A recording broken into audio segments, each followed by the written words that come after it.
कल हम लोगों ने यहाँ पे इसका शुभारंभ किया, समाजवादी पार्टी ने उसका विरोध किया है और मुझे लगता है कि प्रोसीडिंग का हिस्सा होना चाहिए, इनको समाज के सामने एक्सपोज करना चाहिए। अपने बच्चों को ये लोग पढ़ाएंगे इंग्लिश स्कूलों में और दूसरे के बच्चे के लिए अगर वो सुविधा सरकार देना चाहती है, कहते नहीं उर्दू पढ़ाओ इसको, यानी उसको मौलवी बनाना चाहते हैं, कठपुल्ला पद के इसको ले जाना चाहते हैं। ये नहीं चल सकता है। अभी आज से थोड़े दिन पहले उत्तर प्रदेश के चीफ मिनिस्टर ने उत्तर प्रदेश की असेंबली में यह कहा कि उर्दू पढ़ना कठमुल्लाओं की तरह मौलाना बनाना की बात है, साइंटिस्ट नहीं बनते। अब जाहिर है उत्तर प्रदेश के मुख्यमंत्री को तो उर्दू नहीं आती, मगर वो साइंटिस्ट क्यों नहीं बने, उसका जवाब वही दे सकते हैं।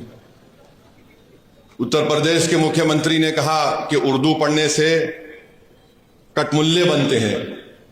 अब उत्तर प्रदेश के मुख्यमंत्री के जो बुजुर्ग थे या जिस आइडियोलॉजी से वो आते हैं, उनके किसी भी शख्स ने इस मुल्क की आजादी में हिस्सा नहीं लिया।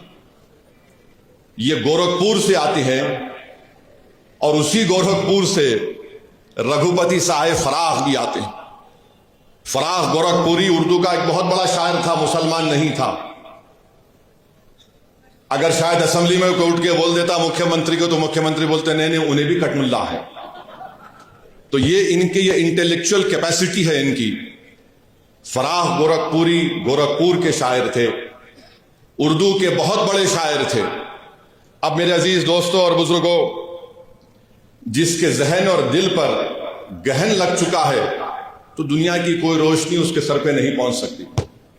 फराह गोरखपुरी का शेर क्या है सुनिए, ये बीजेपी आरएसएस वालों को बता रहा हूं, जो उर्दू बोलने वालों को कठमुल्ला कहते हैं।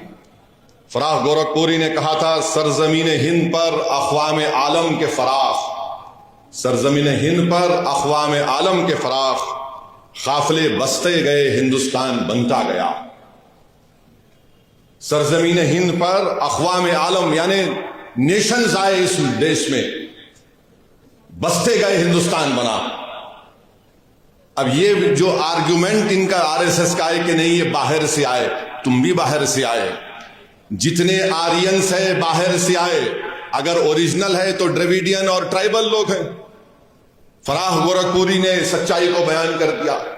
अब इनको नफरत इतनी उर्दू से है कि इनको शायद ये भी नहीं मालूम होगा कि हसरत मोहानी ने कलकत्ता में अंग्रेज लीडर कौन था, मॉन्टेग्यू के खिलाफ हसरत मोहानी ने नारा लगाया था। क्या नारा लगाया था? इनकलाब जिंदाबाद, इनकलाब जिंदाबाद। अब शायद इनको यह भी नहीं मालूम होगा कि सुभाष चंद्र बोस, नरेंद्र मोदी उनका स्टैचू लगाए दिल्ली में। अब नरेंद्र मोदी इनको छोड़ दिए, तुम जरा ये बोलते रहो। सुभाष चंद्र बोस जो आजाद हिंद फौज बनाए थे, उसका नारा क्या था? इत्तेहाद, एतमाद और कुर्बानी। इत्तेहाद, एतमाद और कुर्बानी नारा था सुभाष चंद्र बोस का, नेताजी सुभाष चंद्र बोस का। इस हैदराबाद से वजीर सुल्तान, एक मशहूर फैमिली थी, उनके एक खानदान के फर्द नेताजी के साथ चले गए भारत छोड़ के। इसी मुल्क में हैदराबाद के सफरानी साहब थे, नेताजी के साथ चले गए। ये नहीं मालूम शायद मुख्यमंत्री को, तो यहां हैदराबाद से हम मुख्यमंत्री को ज्ञान दे रहे। राम प्रसाद बिस्मिल को इनको नहीं मालूम होगा, हिंदू थे। उन्होंने कहा था कि सरफरोशी की तमन्ना अब हमारे दिल में है। तो यही सरफरोशी की तमन्ना अब हमारे दिल में है कहकर भगत सिंह फांसी के फंदे पे चढ़ गए। और यही उर्दू के लफ्ज को अल्लामा काफी रहमतुल्लाह अलैह, जो मुरादाबाद के थे, अंग्रेजों के खिलाफ जिहाद का फतवा दिया था मौलाना काफी ने। जब 2 दिन में अंग्रेज जज ने उनको 2 मई को ट्रायल शुरू हुआ, 4 मई को उनको फांसी की सजा दे दी गई। और मौरिख ने लिखा कि अल्लामा काफी के ऊपर इस्तरी गरम करके उनके जिस्म पर चुरके दिए जाते थे। वो अल्लामा काफी जब फांसी के फंदे की तरफ जा रहे थे, तो उनके उर्दू के अशार नातिया उर्दू के अशार थे। उत्तर प्रदेश के मुख्यमंत्री, आप उत्तर प्रदेश के मुख्यमंत्री हैं, मौलाना काफी मुरादाबाद के थे। फतवा दिया अंग्रेजों के खिलाफ जिहाद का, कठमुल्ले तुम बोलते ना। क्या कहा था अल्लामा काफी ने? कोई गुल बाकी रहेगा ना चमन रह जाएगा, पर रसूल अल्लाह का दीन हसन रह जाएगा। अतलस व कम ख्वाब की पोशा पर नाजा ना हो तुम, इस तने में जान पर खाकी कफन रह जाएगा। नामे शाहाना जहां मिट जाएंगे, लेकिन यहां हशर तक नामो निशान पंजेतन रह जाएगा। ये मौलाना काफी उर्दू के नाकिया कलाम पढ़ के मुख्यमंत्री फांसी पे चढ़ गए, आपको नहीं मालूम। और फिर वहीं पर जोश मलियाबादी, यानी इनको मालूम ही नहीं, बस उर्दू से दुश्मनी है। और फिर ब्रिज नारायण चकबस, ये भी हिंदू थे मुख्यमंत्री, इन्होंने क्या लिखा है, खाके हिंद तेरी अजमत पे क्या गुमान है, दरियाए फैज कुदरत तेरे लिए रवा है। ये ब्रिज नारायण ने लिखा उर्दू में। फिर आज इन्हीं की ये बात, फिर मुजाहिद आजादी मौलाना शौकत अली खिलाफत तहरीक में बहुत बड़ा रोल उनका। राउंड टेबल के लिए बरतानिया गए तो मौलाना शौकत अली ने कहा कि अगर मैं हिंदुस्तान को आजाद नहीं कराऊंगा तो मैं भारत को वापस नहीं आऊंगा। जब भारत से गए मौलाना शौकत अली तो बैतुल मुक़द्दस में उनका खैर मुक़द्दम हुआ।